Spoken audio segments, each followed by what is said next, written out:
శ్రీ మహాలక్ష్మి అవతారంలో మహాలక్ష్మి అవతారం నాడు ప్రత్యేకంగా చదవవలసిన ఒక గొప్ప స్తోత్రం ఉంది.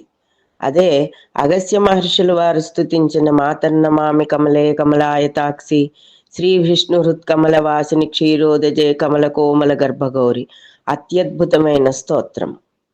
అలాగే శ్రీ లక్ష్మీనారాయణ హృదయం, ఇది పారాయణ చేసినట్లయితే కూడా అమ్మవారి అనుగ్రహం లభిస్తుంది. కమలాత్మిక అష్టోత్తరంతో కుంకుమార్చన చేసుకోండి.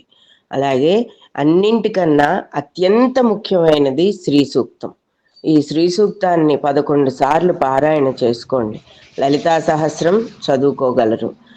శ్రీ మహాలక్ష్మి ఏ అవతార స్వరూపంలో ఉన్నా కూడా సర్వ జగత్తునంతా కూడా లక్ష్మీమయమై లక్ష్యాలక్ష్య స్వరూపిణిగా వెలిసి ఉన్న ఆ మహాలక్ష్మి శ్రీగా, ఐశ్వర్యంగా, సంపదగా, కాంతిగా అనేక రూపాలలో శోభాయమానంగా వెలుగుతున్న ఈ మహాలక్ష్మి అవతారం శరన్నవరాత్రుల్లో అత్యంత విశేషమైనది. కాబట్టి ఈ రోజుని ఎవ్వరూ కూడా వివిధ రకాలైన వంటలు వండుకుంటూ కూర్చుని స్త్రీలందరూనూ అలంకారాలకి పక్కన పెట్టేసి పూర్తిగా అమ్మవారి బీజాక్షర సహిత మంత్రనామాన్ని, స్తోత్రాలని పారాయణ చేసుకుంటూ ఈ రోజంతా గడపండి.